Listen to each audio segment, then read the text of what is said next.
कभी सोचा है कि जिंदगी एक पीढ़ी से दूसरी पीढ़ी तक कैसे चलती है? ये एक बहुत बड़ा सवाल है ना?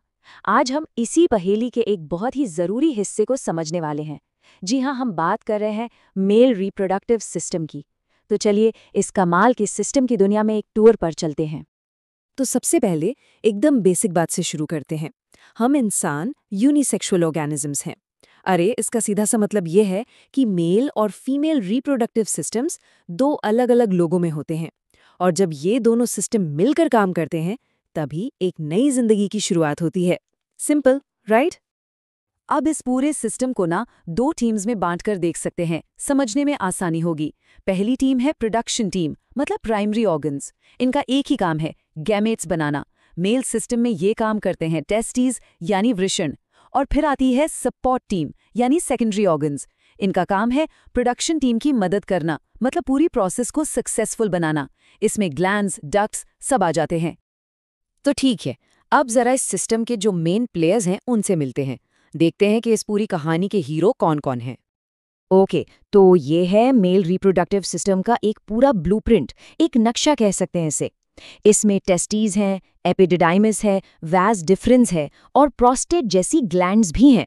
ये सारे पार्ट्स एक टीम की तरह एक ही मकसद के लिए काम करते हैं, जिंदगी को आगे बढ़ाने के लिए। देखिए, इस टेबल से सब कुछ और भी क्लियर हो जाता है। एक कैटेगरी है मेन ऑर्गन्स की, जिसमें आते हैं टेस्टीज। फिर हैं एक्सेसरी डक्ट्स, मतलब वो सारे रास्ते और पाइप्स। और आखिर में है एक्सेसरी ग्लैंड्स, जो जरूरी फ्लूइड्स बनाती हैं। सच में कमाल का टीम वर्क है ये। तो अब हमारा टूर पहुंच चुका है प्रोडक्शन सेंटर पर, वो जगह जहां से सारी कहानी शुरू होती है। चलिए अब टेस्टर्स के अंदर झांक कर देखते हैं।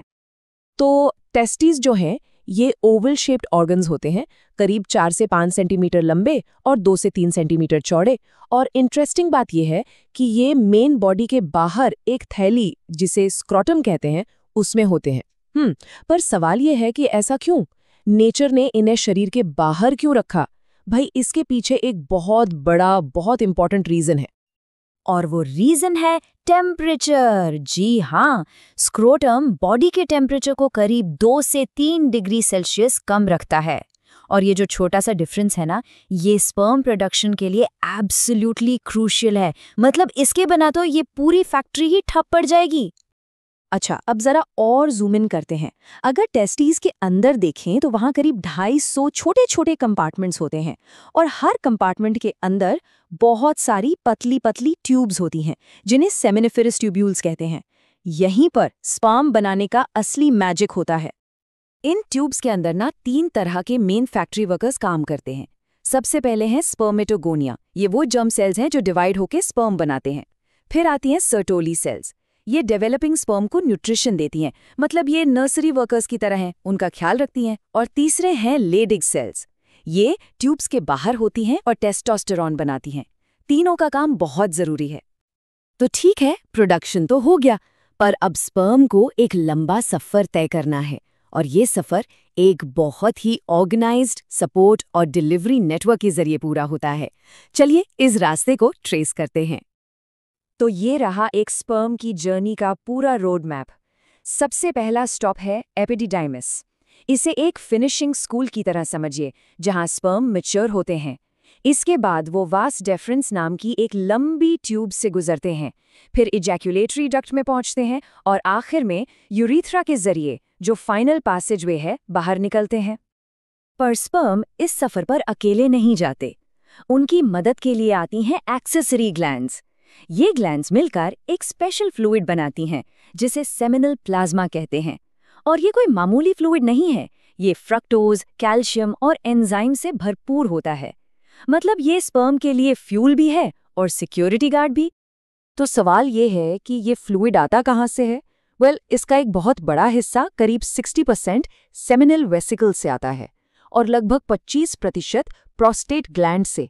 इसका मतलब है कि सीमन का ज्यादातर हिस्सा असल में ये सपोर्टिंग फ्लूइड ही होता है, स्पर्म नहीं। तो क्विकली समराइज करें तो हर ग्लैंड का एक स्पेसिफिक जॉब है। सेमिनल वेसिकल्स एनर्जी के लिए फ्रक्टोज देते हैं, प्रोस्टेट ग्लैंड जरूरी एंजाइम्स डालती है और काउपस ग्लैंड लुब्रिकेशन में हेल्प करती है। देखिए सब मिलकर कितना परफेक्टली काम करते हैं।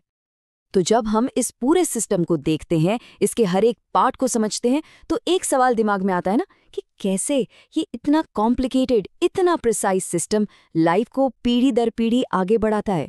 ये वाकई नेचर की इंजीनियरिंग का एक शानदार नमूना है, जिसका हर एक हिस्सा सिर्फ एक ही काम के लिए बना है, जीवन की निरंतरता।